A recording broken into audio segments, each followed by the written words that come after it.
भन्दछ हजुर के भन्दछ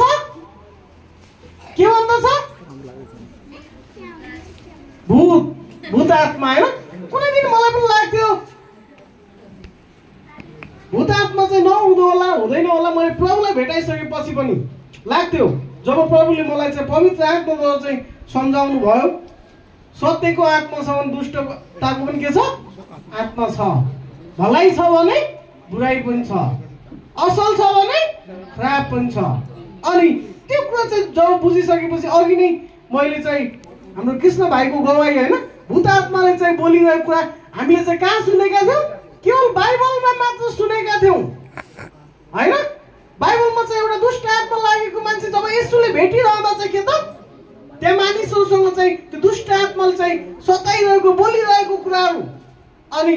त्यो कुरा अहिले आज तपाईहरुले चाहिँ गवाई चाहिँ प्रत्यक्ष सुन्यौ हैन अनि अर्को कुरा चाहिँ तपाईहरुले चाहिँ हेर्दाखेरि चाहिँ सुसमाचारको पुस्तक यूहन्नाको पुस्तक 6:35 पदमा चाहिँ के भन्नुहुन्छ प्रभु येशूले तिनीहरूलाई भन्नुभयो जीवनको रोटी म हुँ म कहाँ आउने भोकाउने छैन म माथि विश्वास गर्ने कहिले तिल खाउने छैन हालेलुया हालेलुया आज संसारका मानिसहरूको गवाई चाहिँ तपाईहरुले चाहिँ सुन्यौ भोक प्यास अनि तिर्खा विडम्बना समस्या कष्टमा थिए मानिसहरू जब तपाईहरु चाहिँ कुन रूपमा सुन्नुभयो त्यो गवाई म जान्दिन मैले सुनिरहँदा नोटिस गर्दा चाहिँ एउटै कुरा चाहिँ तपाईहरुले चाहिँ के छ जीवनको रोटी चाहिँ यसो हुनुहुन्छ अनि अर्को कुरा जब तपाईहरुले चाहिँ न्यू मन्ड नेपाली चर्चलाई चाहिँ हेर्दाखेरि चाहिँ तपाईहरुले चाहिँ यो कुरा हैन कि न्यू मन्ड नेपाली चर्चले मात्र तपाईलाई जीवनको रोटी दिन्छ जीवन दिन्छ भन्ने होइन जीवनको रोटी चाहिँ यसो हुनुहुन्छ तपाईले चाहिँ यसुलाई चाहिँ पक्रिराख्नुस्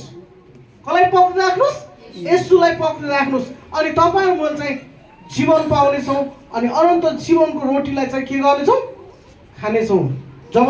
तपाई र मैले चाहिँ पानी पिउँदछौ हाम्रो प्यास मेटिदछ त्यो के हो क्षणिक कुरा मात्र हो अनि जब तपाईहरुले चाहिँ सबै कुरा चाहिँ वर्षभरिको कुरा चाहिँ तपाईहरुले चाहिँ एकैचोटी भन्न र सम्भव पनि थिएन तर हैन सठिक रूपमा तपाईले राख्नुभयो फेरि पनि तपाईहरुले चाहिँ एकदमै 2 घण्टा समय बित्यो हैन फेरि पनि तपाईहरुले चाहिँ जीवन जिउने आधार तपाईहरुले चाहिँ धेरै लामो छ अनि थोरै मात्रामा चाहिँ तपाईहरुले चाहिँ आशिष पाएको छैनौ धेरै पाएको छौ तर त्यसैले येशूले भनेको कुरा चाहिँ जब तपाईहरुले चाहिँ हेर्दछु भने सुसमाचार यूहन्नाकै पुस्तक 6:48 पदमा 47-48 पदमा भन्नुभएको छ साच्चै म तिमीलाई भन्दछु जसले विश्वास गर्छ त्यससित अनन्त जीवन छ म जीवनको रोटी हुँ हालेलुया हालेलुया हालेलुया जब तपाईहरुले चाहिँ हेर्दाखेरि चाहिँ आज जीवन खोजिरहेको छ मान्छेले दुईटा कुरा मात्र खोजिरहेको छ त्यो दुईटा कुरा चाहिँ तपाईहरु मैले पाएँ कि पाएनौ अनि त्यो जीवनको रोटी चाहिँ तपाईहरु मसँग छ कि छैन हालेलुया हालेलुया त्यो एकचोटी तपाईले आफूले आफूलाई चाहिँ के गर्नुस् जाँच्नुस् आफूले आफूलाई चाहिँ के गर्नुस् परख्नुस् जब तपाई थुप्रै हामीले एक्सिडेन्ट भइरहेको कुरा पनि सुन्यौ अनि अर्को कुरा चाहिँ के त भने जब तपाईहरु चाहिँ रोडमा हिँडिरहँदा तपाईलाई थाहा छ ट्राफिक लाइटको नियम थाहा छ ट्राफिक लाइटले रातो बलेपछि के भन्छ रोक हैन अनि पहेँलो बलेपछि हजुर के भन्छ वाच हैन हेर्नुस् अनि ग्रीन बलेपछि हरियो बलेपछि हजुर गो जा अनि आज तपाईहरु मलाई पनि जीवनको रोटीको कुरा ट्राफिक नियम जस्तै छ अनि जीवनको रोटी चाहिँ तपाईहरुले कहाँ खोज्दै छौ आज हजुर चर्चमा खोज्दै छौ मन्दिरमा खोज्दै छौ मस्जिदमा खोज्दै छौ कहाँ खोज्दै छौ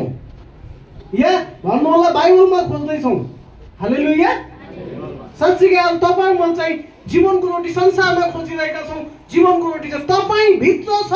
तपाईले आफू भित्र जब खोज्नुहुन्छ त्यो पाउनु हुनेछ तपाईले बाइबलमा खोज्दै पाउनु हुने छैन अनि मन्दिरमा गए पाउनु हुने छैन मस्जिदमा पाउनु हुने छैन तपाईले एउटै कुरा चाहिँ अब प्राप्त जिउने म होइन ख्रीष्टमा जिउनुहुन्छ भनेर आफू भित्र खोज्नुहुन्छ अनि तपाईले के पाउनुहुन्छ जीवन पाउनु हुनेछ अनि तपाईहरु मलाई चाहिँ महसुस हुनेछ अनि भन्छ नि त होइन, मैले डेली मासु खान्छु मलाई मोटाउँदिन, म डेली उपचार गर्न जान्छु हस्पिटलमा मोटाउँदिन, म डेली के गर्छु एक्सर्साइज गर्छु, म के हुँदिन निको हुँदिन। डाक्टर भन्छ औषधि खा, एक्सर्साइज गर, यो गर त्यो गर होइन। तर आज चाहिँ तपाईँ मलाई चाहिँ त्यो जीवन पाउनलाई चाहिँ केही पनि गर्नु पर्दैन। येशूको नाममा घुट्ना टेकेर चाहिँ उद्धारकर्ता मुक्तिदाता येशू हो भनेर नियमित रूपमा तीनवटा कुरा चाहिँ गर्नु पर्यो तपाईँ र मैले। कुन? जीवनको रोटी भेटाउनलाई प्रार्थना, बाइबल अध्ययन र हजुर अनि आफूलाई चाहिँ बाइबल आधारित चलाउनु पर्यो। अनि यदि तपाईँ अघि एउटा दिदीले भन्दै हुनुहुन्थ्यो सबैको लागि प्रभु छ, मेरो लागि खोइ प्रभुले भेटाउनु भयो मेरो छोरालाई सहायता गर्दै हुनुहुन्छ भनेर भन्दै हुनुहुन्थ्यो। आज हरेक मानिसको प्रश्न छ संसारमा, त्यो कुरा चाहिँ खोइ मलाई मेरो लागि खोइ साँच्चीकै तपाईँ र मैले चाहिँ मेरो लागि भन्दा पनि प्रभुले चाहिँ अगाडि नै तपाईँको लागि चाहिँ दिइसक्नु भएको छ होइन। अनि एउटा कुरा चाहिँ तपाईँ मैले चाहिँ बुझ्नुपर्ने कुरा चाहिँ के छ त भने हामीले बुझ्नुपर्ने कुरा एकदम महत्त्वपूर्ण कुरा चाहिँ दुईटा कुरा छ। जब तपाईँ म चाहिँ जीवनको रोटी खोजिरहेको छौँ, कहाँ खोजिरहेको छौँ त्यो कुरा बुझ्नु पर्यो। हालेलुया। हामीले जीवनको रोटी खोज्दैछौँ, कहाँ खोज्दैछौँ त त्यो कुरा बुझ्नु पर्यो। अनि दोस्रो कुरा चाहिँ साँच्चीकै जीवनको रोटी चाहिँ के हो त्यो कुरा चाहिँ तपाईँ मैले बुझ्नु पर्यो। यदि तपाईँ मैले जीवनको रोटीलाई बुझेनौँ, तपाईँ मैले आफूलाई बुझेनौँ भने तपाईँले संसारमा कसैलाई धोका दिँदै हुनुहुन्छ, दिनु हुँदैन। आफूले आफूलाई चाहिँ धोका दिँदै हुनुहुन्छ अनि तपाईँको जीवन नष्ट भएर जानेछ। संसारमा पृथ्वीमा अनेक मान्छे आउनेछन् तर तपाईँ चाहिँ त्यो समय पाउनु हुँदैन। तपाईँ जवान हुनुहुन्थ्यो